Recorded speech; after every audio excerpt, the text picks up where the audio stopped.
What if I told you the cannibalism in the famous Donner Party story isn't even close to the worst part? In fact, eating human flesh is probably only the sixth or seventh most horrifying thing about this nightmare. If you're enjoying this deep dive so far, go ahead and smash that like button. 87 people left for California in the summer of 1846, and 40 never made it. People usually put this in a neat box. Foolish pioneers took a bad shortcut, got stuck in the snow, and ate each other. That simple version is comforting because it keeps the horror far away. It makes us think they made one single mistake and paid the price. But that is completely wrong. It was not one bad choice. It was months of piling failures, moral breakdown, violent racism, and a slow starvation. They chewed through boiled shoe leather and family pets long before anyone touched a human body. Now, this is where it gets really interesting. The main group had 87 people in 23 wagons. There were 29 men, 15 women, and 43 children. Almost half the group were kids, and we are not talking about tough teenagers acting like adults. We are talking about little kids, toddlers and babies.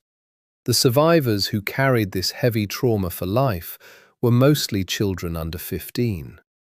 Knowing that completely changes the texture of this story. The National Park Service says there were 40 dead and 47 survivors. The Encyclopedia Britannica includes 2 men who joined later near Truckee Lake, bringing the total to 89 people with 42 dead. Either way, the death rate was close to half. Let me walk you through how this actually happened, because the start matters more than anyone realizes. But wait until you hear who these people actually were. The Donner and Reed families were not poor or desperate. They were highly successful Illinois farmers and business owners, comfortably middle class for 1846. George Donner was in his 60s. James Reed was driven, well-connected, and built a giant 2-story wagon nicknamed the Pioneer Palace Car. It had a built-in iron stove and spring-cushioned seats. These wealthy folks fully expected to arrive in California in total luxury. They had money, they had supplies, and they had absolutely no reason to take wild risks. That makes the upcoming disaster so much harder to explain. They left Springfield, Illinois on April 14, 1846, reached Independence, Missouri around May 10th to 12th, and joined a massive wagon train heading west. The golden rule back then was clear: leave by early May and do not be at the Sierra Nevada mountains after October. Their start date was already late for a 2,200-mile trip that usually took 4 to 6 months. Yet nobody panicked. The weather was mild, the grass was good, and everyone was full of hope. It is easy to be brave in May when the deadly mountains are just a distant rumor on the horizon. You won't believe what happens next, because everything falls apart over a book. A lawyer and land salesman named Lansford Hastings published The Emigrant's Guide to Oregon and California in 1845. He described a new path called the Hastings Cutoff, promising it would save 300 to 500 miles and a whole month of travel. It sounded perfect, but it was just a dirty sales pitch pretending to be geography. Modern experts and old diaries prove this shortcut was actually 125 miles longer than the normal trail. Worse, it forced them through terrible terrain, including the Wasatch Mountains and the Great Salt Lake Desert. The craziest part? Hastings had never even taken wagons through most of that route when he wrote the book. He was selling California real estate and needed bodies to move there. If those people had to suffer to arrive, that was someone else's problem. Finally, at Fort Laramie, something happened that really deserves to sit with you for a moment. It all comes down to a single conversation that doomed them.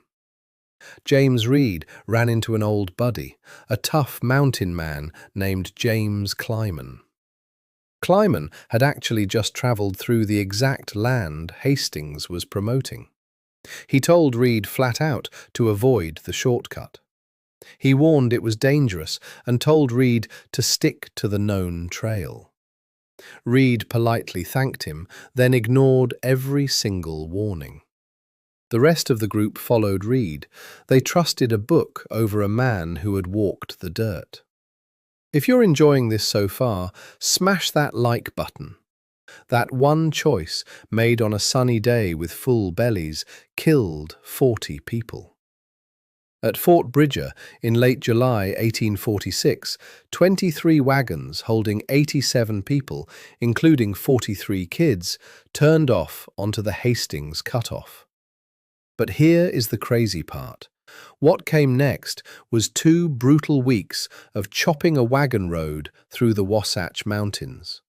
They dragged wagons up and down canyons where no wagon had ever been. They cut trees, moved boulders, and pulled heavy loads over ridges using ropes and brute strength.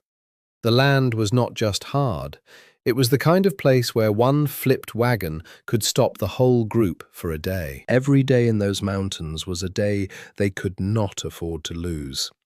It ate up their time, the grass, their animal strength, and whatever unity the group still had.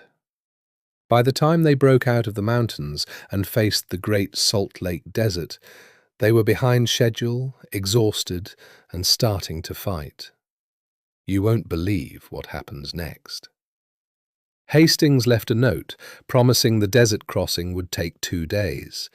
It took 5. The salt flats were blinding white. The air tasted alkaline, and the heat never let up. Dozens of cattle dropped dead or wandered away chasing fake water. Families left wagons stuck in the salt. People threw out furniture, tools and clothes just to make the load light enough to keep moving. Before we go on, hit subscribe and tap the bell so you don't miss the next one.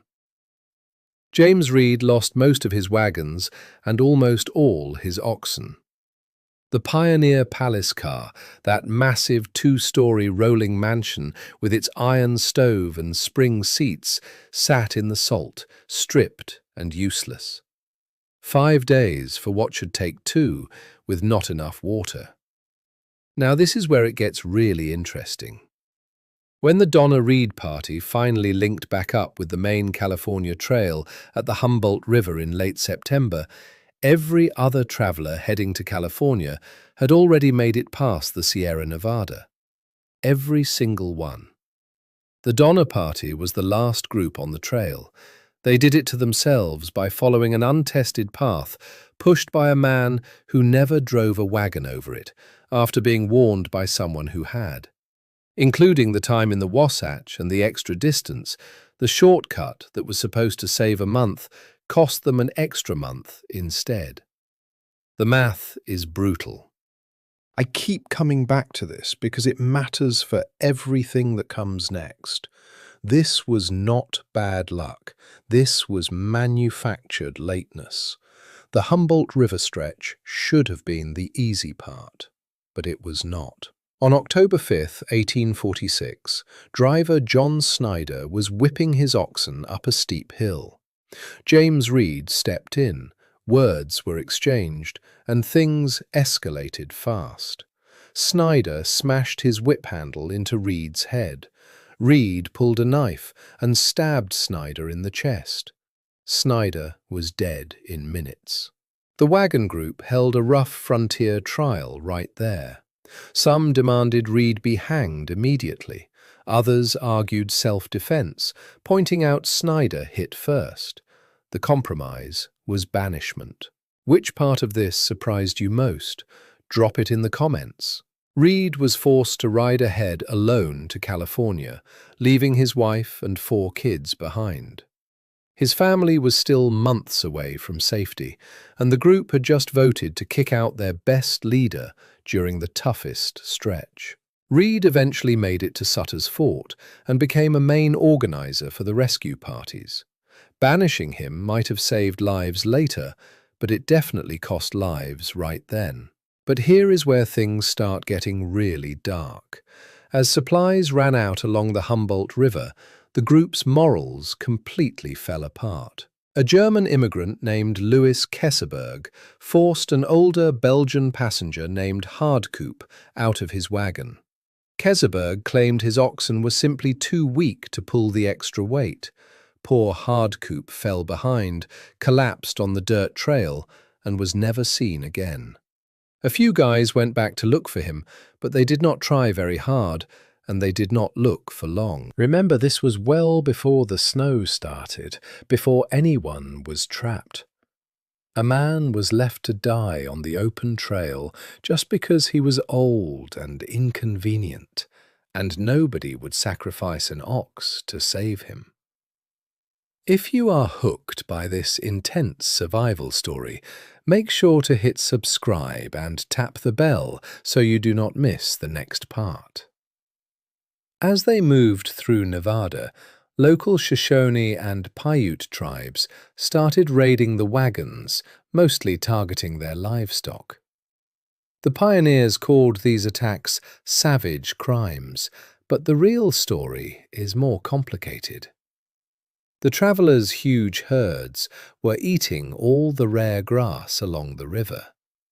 That was the exact same grass feeding the local wildlife, which the native tribes needed to survive.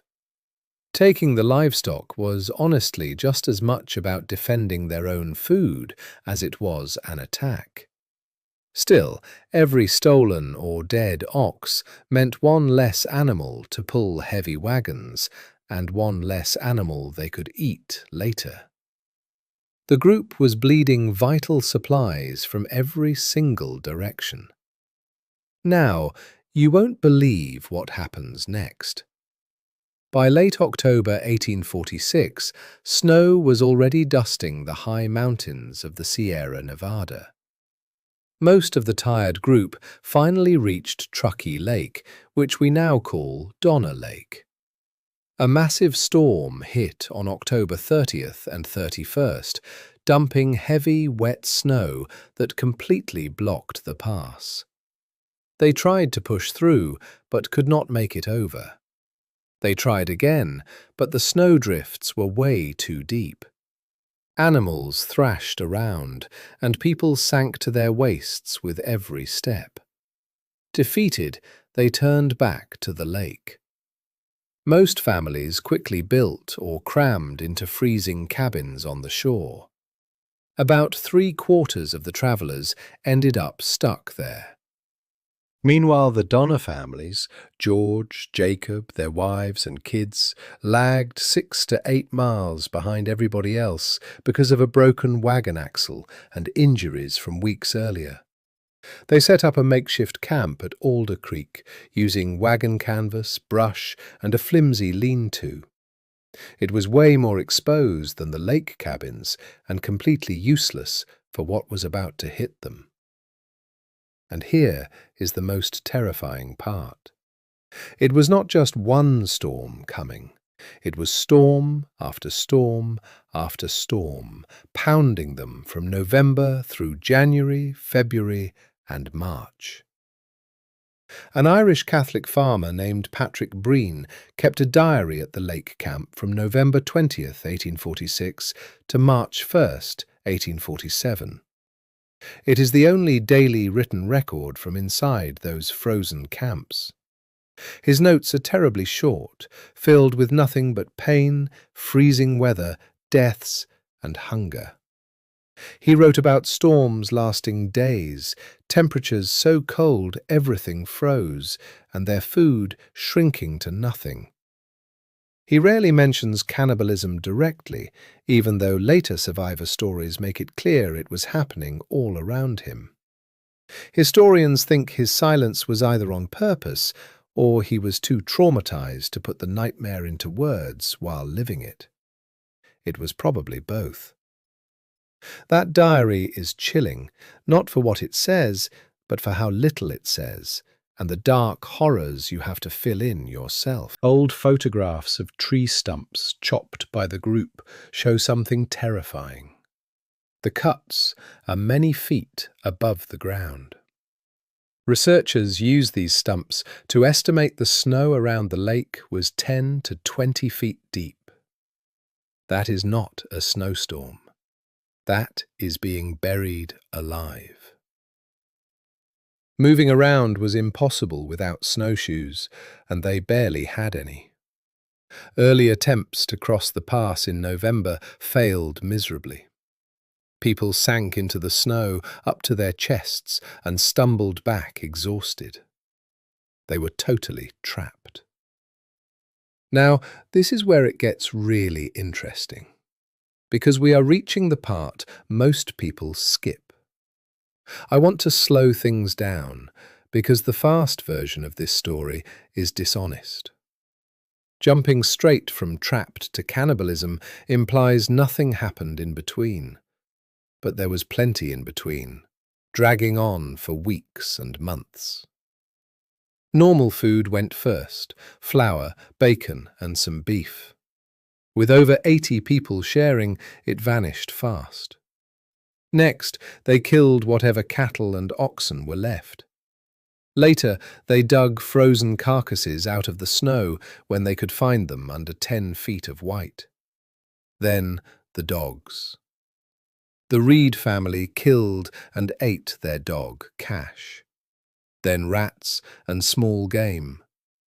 Researchers found bones from rodents, rabbits, and other small animals, all smashed into tiny pieces. If you are enjoying this deep dive so far, hit subscribe and tap the bell so you never miss the next video. Now, you won't believe what happens next. They went for the hides. They took tough rawhide from wagon covers, ox yokes and shoes, boiling it into a nasty glue-like paste that barely counted as food. Patrick Breen's diary mentions living on oxhide for days. Others chewed on scraps of leather for hours just to make it soft enough to swallow. In the Murphy cabin, someone cut up a hearth rug and toasted the pieces. At Alder Creek, researchers found burned nails and hardware from wagons and furniture. The families burned nearly everything combustible just to stay warm. Experts also found animal bones chopped into tiny bits. The bones had what scientists call pot polish, a smooth texture from being boiled a ridiculously long time. They also found marks showing they boiled the exact same bones over and over to pull out the last drop of fat. This is what starvation looks like when it drags on for months. It is not one awful moment. It is a slow, crushing fall through everything you own, everything you recognize as food, and then things you do not. Even at Alder Creek, where proof of cannibalism is still uncertain, the clues tell a story of pure desperation. People who left Illinois in nice wagons with iron stoves were eating rats and boiling the exact same bones for a fourth time to get a tiny film of grease. But here is the crazy part. This nightmare was happening in 2 separate camps with very little contact. The lake camp had cabins, which meant walls and roofs. Alder Creek only had canvas and brush. The Donner families at Alder Creek were more exposed, worse sheltered, and completely isolated. George Donner had hurt his hand badly weeks earlier. The wound festered and refused to heal. He was slowly dying of infection while his family starved around him. His wife, Tamzine, a smart and capable woman, managed the camp as best she could while watching her husband decline and their food disappear. On December 16, 1846, 17 people left the lake camp on rough snowshoes to walk to California for help. This group was later called the Forlorn Hope, a military term for a near-suicidal frontline mission.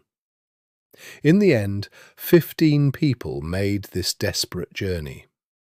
The group included 5 women, several young men, and 2 Miwok men named Luis and Salvador. Luis and Salvador need a proper introduction here, because their part of the story is where everything turns from a sad tragedy into something much worse. Earlier that fall, when Charles Stanton travelled ahead to Sutter's fort to bring back food for the stranded group, John Sutter did not just hand over supplies. He also sent these 2 Miwok men to help guide the pioneers on the trail. A historian named Joseph King looked into the Mission San Jose records and found out these men were likely named Ema and Quien. Salvador, or Quien, was about 28 years old. Luis, or Ema, was 19. Both were mission-educated Miwok men who had been forced into John Sutter's labour system. Many experts describe it as forced labour, or basically slavery. These 2 brave men had already helped keep the Donner Party alive once by carrying life-saving supplies through the brutal mountain snow. But here is where things take a truly terrifying turn. The group set out with only 6 days of food for a hike that would take much longer. They had absolutely no map of the frozen route ahead. Their snowshoes were just frames of bent wood tied with raw hide, and several pairs broke within the first few days. Hey, real quick, if you want to hear more crazy historical stories like this, hit subscribe and tap the bell so you don't miss the next one. Anyway, by Christmas, the group was starving, and people were dropping dead in the snow. They had wandered completely off course and had no clue how far they had to go. The starving survivors debated killing one of their own for food. Someone suggested drawing lots, and Patrick Dolan, a single farmer, drew the short straw. But nobody could actually bring themselves to do it. There is something deep in that moment worth pausing on. They were desperate enough to agree someone had to die so the rest could live, and organised enough to draw lots. But they could not follow through when the burden fell on a man they knew. Shortly after, Dolan became delirious. He stripped off his clothes, ran into the freezing snow, was dragged back, and died on December 26th at a spot they later called the Camp of Death. They ended up eating Dolan, along with the bodies of Franklin Graves and others who died. They dried strips of flesh and carried them as provisions for the march ahead. Now this is where it gets interesting. One detail that often gets forgotten is that out of the 17 people who started, all 5 women survived. The men died at a much higher rate. Whether that was from physiology, extra fat reserves, or the fact that the men gave the women slightly preferential treatment, is something historians still debate today. But through all of this, Luis and Salvador refused to eat human flesh. You won't believe what happens next, and honestly, this is the part of the story I find hardest to stomach. It is also the part most casual retellings skip entirely or mention in a single sentence. As the food ran out again and the walking group continued to weaken, some members began openly discussing killing Luis and Salvador for food. The 2 native men were, sadly, viewed as expendable. Someone in the group warned them about what was being planned. Luis and Salvador fled into the freezing snow, totally terrified. Days later, The remaining survivors found Luis and Salvador lying in the snow, too weak to move. William Foster shot both men. The group butchered their bodies and used them as food to keep walking. These two were the only people in the entire Donner Party nightmare who were deliberately killed so that others could eat them. It was not Patrick Dolan, who died on his own before anyone acted on the lots.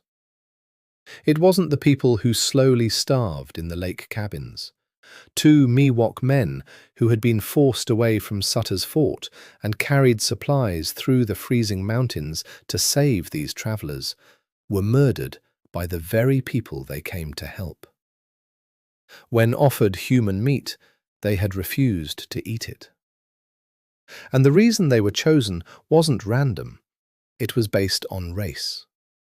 They were seen as outsiders, the ones whose lives simply mattered less. The surviving members of the Forlorn Hope, kept alive partly by those murders, staggered forward until they stumbled into a Miwok village. The villagers saw their walking skeleton bodies and frost-bitten skin. Out of kindness, they fed them acorn bread and warm cakes cooked on hot stones. They helped the survivors keep moving toward the American settlements, safely passing them from community to community. But here is the crazy part. These Miwok people had no idea that two of their own had just been killed and eaten by the strangers they were feeding. If you're enjoying this story so far, smash that like button. Hold on to that thought. Really sit with it. The popular version of this history treats the cannibalism as a morally neutral choice for survival, something grim but understandable that anyone might do. Maybe that is fair when it comes to eating the already dead, but the killing of Luis and Salvador was not morally neutral. It was murder, and the victims were chosen strictly because of who they were. Now, this is where it gets interesting. Back at the camps, the dying continued through January, February, and into March. Patrick Breen's diary records death after death in flat, emotionless words. The real rescue effort finally began after Forlorn Hope survivors reached Johnson's Ranch and Sutter's Fort in mid-January 1847, with news of how many people were still trapped. James Reed, banished months earlier for killing John Snyder, threw himself into organizing a rescue. 4 main relief parties fought their way back through deep snow over the next few weeks and months. Hit subscribe and tap the bell so you don't miss the next part. The first relief group left Sutter's Fort on January 31st and reached the lake camp on February 18th, 1847. What they found barely looked like a camp. Starving people crawled out of cabins half buried in snow, some too weak to even walk. They brought out 23 people, including 17 children. Sadly, several of those rescued died on the march out through the snow, too far gone to recover even with food and warmth. You won't believe what happens next. The second and third rescue teams arrived in late February and March. Every time they removed more survivors, they found fresh proof of cannibalism. Rescuers described bodies with meat stripped from the arms and legs, piles of bones, a body missing its heart and liver, and human remains mixed with discarded animal bones around the campsites. Families who refused to eat human flesh were visibly weaker and closer to death than those who gave in. It confirmed a brutal math nobody wanted to think about. Eating the dead kept you alive, and refusing pushed you closer to becoming one of them. The fourth rescue party, led in part by William Eddy and William Foster, the exact same Foster who had shot Luis and Salvador, reached the camps in April to grab the last survivors. Very few people were still alive. One of them was Louis Keseberg. Keseberg is the guy in this story who absorbed everyone else's guilt, and that started the moment he was carried out. When the last rescue team arrived, the most shocking claim was that they found Keseberg alone in a cabin, surrounded by corpses, with a pot of human organs cooking over the fire. He admitted to eating human flesh. Which part surprised you the most? Drop it in the comments. He flat out denied killing anyone for food, but rescuers accused him of murdering George Donner's wife, Tamsin, to steal her money. Tamsin was educated, widely loved, and fiercely loyal. As a former teacher, she was much better at reading and speaking than most folks on the trail. When rescue parties offered to take her away, she refused to leave her badly injured husband George at their camp. George's hand wound had turned to gangrene and he couldn't walk. Tamsin made a choice everyone understood, and nobody tried to change her mind more than once or twice. She sent her daughters to safety with the rescuers, but stayed behind with the man she married. People call it heroic and others call it foolish, but neither word fits. Her exact fate is a mystery. Some say she died at the camp with George. Others believe she walked to the lake cabins and died there. Keseberg's enemies swore he murdered her for cash, but historians say the murder claim is unproven. There is no definitive proof either way, and there likely never will be. But wait until you hear what happened next, because it gets wild. And hey, if you are enjoying these historical details, hit that subscribe button and tap the bell so you don't miss the next part. After the nightmare ended, Keseberg was charged with 6 murders. He was acquitted because there wasn't enough proof. Then he did something that shocks people. He sued a rescuer, Edward, for ruining his reputation over claims that he stole money from dead travelers. Keseberg actually won the case. The judge gave him $1 single in damages, but made Keseberg pay the court fees.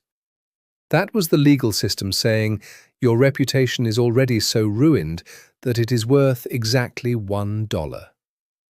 Newspapers had already labelled him a monster. Rumours spread that he hung a boy's body like meat, that he preferred human flesh over beef, and that he murdered Tamsin Donner to boil her body for fat. The stories grew with every retelling, which happens when a real tragedy meets a public hungry for monsters. Now, this is where things take an interesting turn. Modern historians view this much differently. Keseberg was definitely a difficult guy.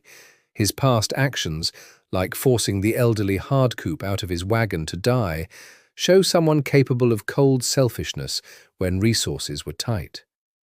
But he was also a convenient target. A horrified public needed a single face to carry the blame, and Keseberg, who is German and already unpopular, fit perfectly. It was easier to call one man a cannibal monster than to admit normal families ate their dead neighbours so their kids could eat one more day. Keseberg carried that blame for the rest of his life. He died in Sacramento in 1895, nearly 50 years after the ordeal, and the first line in his obituary was about cannibalism. But here is one more crazy fact that most stories leave out completely. The Donner Party was not alone in the mountains. The Washoe people had lived around that lake for thousands of years. They had winter survival knowledge the travelers could not have imagined. They had pine nuts stored from autumn, rabbit fur cloaks stitched together for warmth, ice fishing tricks for frozen lakes, and willow huts designed specifically to handle heavy mountain snow. They knew exactly how to eat in this harsh place, even when it was buried under 20 feet of white snow. The travelers did not, and the gap between these two realities is the quiet center of this story. If you're enjoying this so far, smash that like button. But here is the crazy part. Washoe oral histories, recorded by experts at the campsites, show that Washoe scouts watched the trapped travelers from the forest all winter. They watched and debated what to do about these strangers who were clearly dying.